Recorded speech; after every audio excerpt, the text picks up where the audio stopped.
Alright, it's been a minute since I posted a video. I've got some content that I've recorded from a while back that I need to get uploaded. Just some random videos I recorded some content on that I'm way overdue for putting out. One of them is this new Predator 5000 generator that I picked up from Harbor Freight. Just kind of giving it a once over, first usage review, first oil change. Obviously I'll just kind of lay it out there how it is, because I'm not really sponsored by Harbor Freight at all, so I've got nothing to hide. So we've got about 6 hours on this thing. I picked it up, I ran it for 6 hours. I had my two-wheeler sized air compressor plugged into it. That's like 12 to 14 amps when that's running, just to give it to cycle some load. I wanted to get 5 to 6 hours of time on it for break-in and then change the oil. So I did that. We've got about 6 hours on it now. Today was the day to do the first oil change. Just did that. Probably should have taken some video on it. I didn't think it was going to be that eventful, but there was a few things that I noticed. So when you go to change the oil, take this cover off. You got to loosen up the two top screws, which I already had loose. And they give you this nice drain plug down here. I'm just going to go out on a limb and say, have really low expectations of this setup.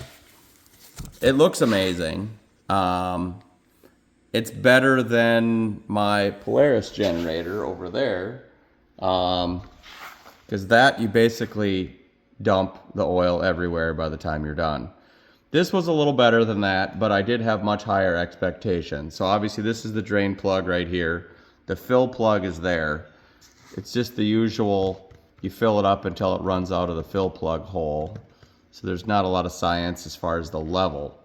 However, when you try to drain it, this little chute here, long story short, all the oil runs down the side and drifts off the bottom, which is fine if you plan for that, which is one of the reasons I'm making this video, because I did not plan for that. As you can see, I have oil everywhere here. My goal was to basically just put it on the edge of the trailer and let it drain into a container, which is exactly what I did. So obviously we got it done. Either way, it worked. Just expect that. Don't have high expectations of that drain chute, if you want to call it that. They maybe could have designed that slightly different, maybe with just a little bit more of a lip on it, so it drips off the side and doesn't just run around underneath. So not the end of the world. I mean, if that's my biggest issue with this generator, I mean, we're doing pretty good. So obviously, like I said, my little Polaris 2000 that I've had for, I don't know, the last 10, 15 years, that's been a good generator too. A couple minor little hiccups, nothing too terrible. But on that one, there is no place to drain the oil out of. It's a similar deal, but there's no chute. So you literally pull the plug and tip the thing on its side and let the oil just basically spew everywhere. Unless there's a way that I haven't figured out on that one yet, but that's basically the best way on the other one I came up with. So I guess if there's any of you that are wondering why I ended up with the Predator route, I guess I did quite a bit of research. I was going to buy the Predator 3500 because that's what it seems like when you go to like a music festival and everybody's running campers and things. It seems like that's what everybody has. You see a few Hondas, a few Yamahas, a few Westinghouse and Cummins, and but it seems like about 90% of the people are running these Predator generators. So obviously this one is a relatively new design. The 5000 series hasn't been around very long. They call it a 5000, but the running watts is more like 3900, I believe. So I guess a lot of very similar characteristics. This one will run on propane or gas, which is nice. For people that have propane hookups at their house for their grill or other things. Obviously, people that live in the country that have 400 or 500 gallon propane tanks in their backyard. If you had a hookup for this, you could have pretty substantial runtime in the event of a major power outage. So obviously this one's electric start. It's got a little battery right inside this side cover, which is in a pretty good spot for replacement and accessibility for charging and things. This one has a key fob. It works up to 100 feet away.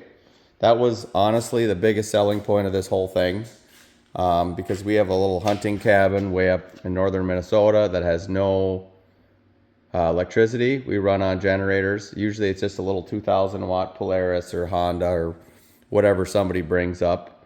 So having a generator that has a key fob, even if you just used it for the off function, that would be huge when it's really cold outside and it's time to go to bed. Nobody wants to go outside in the cold to shut the generator off, because sometimes it's a little hard to go to sleep after you go out and it's 0 degrees or 5 or 10 degrees outside. You come back in and then you're not ready for bed anymore. So that'll be nice. The on function obviously would be nice too.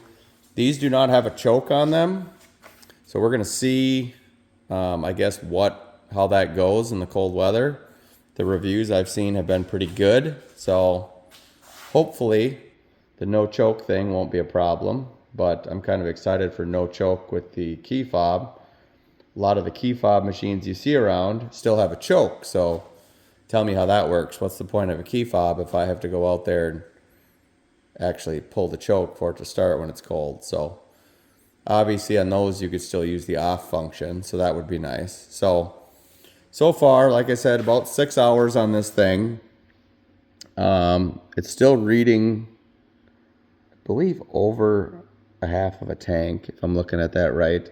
There's just a little red deal that slides back and forth. So looks like we're at about 5/8 of a tank at about 6 hours with some pretty heavy run time. Or when it was being broke in, I guess I was running a pretty good load through it for at least 3/4 of that time. So 3 to 4 of those 6 hours were cycling a 12 to 14 amp load.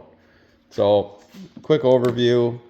It's got a 30 amp 120 volt plug and just a standard 120 volt 20 amp plug.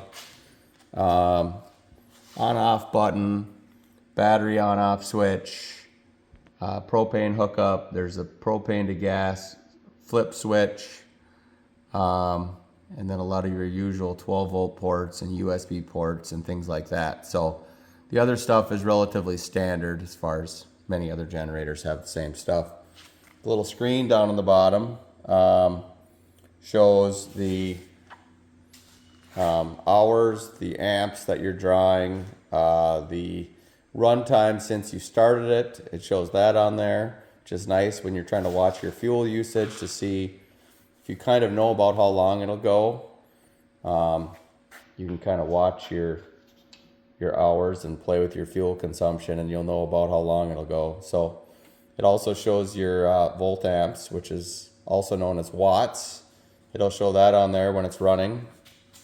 So I guess this is kind of just a first look review, a little break-in review, but there wasn't a ton of reviews that covered some of these items when I was looking at generators. So we'll see how this thing does long term. I've heard the 3500s going 10 to 15,000 hours without any major issues. So we'll see how it does. It's right around 100 pounds. Like, I lifted it up on the trailer here without any help. That's about as high as you want to go by yourself, though. I mean, I'm a 38-year-old guy, and that's about, it's about all I wanted, I guess. So I think you could probably go a little more, but it's, I mean, as you get older, that might seem a little high. So, I don't know, 3 feet off the floor wasn't too big of a deal. But physical size of this thing, not that crazy. Fits underneath the tonneau cover on a truck. It's not that wide. I have a picture of this thing next to my 2000 somewhere here. I'll try to paste into the video. But for a 5,000 starting watts size machine, the physical size is not that crazy. So we'll see how this thing does. I'm going to get it filled back up with oil here, and we'll be dragging it up north here in a few weeks to give it a full test run. So I'll keep you guys posted.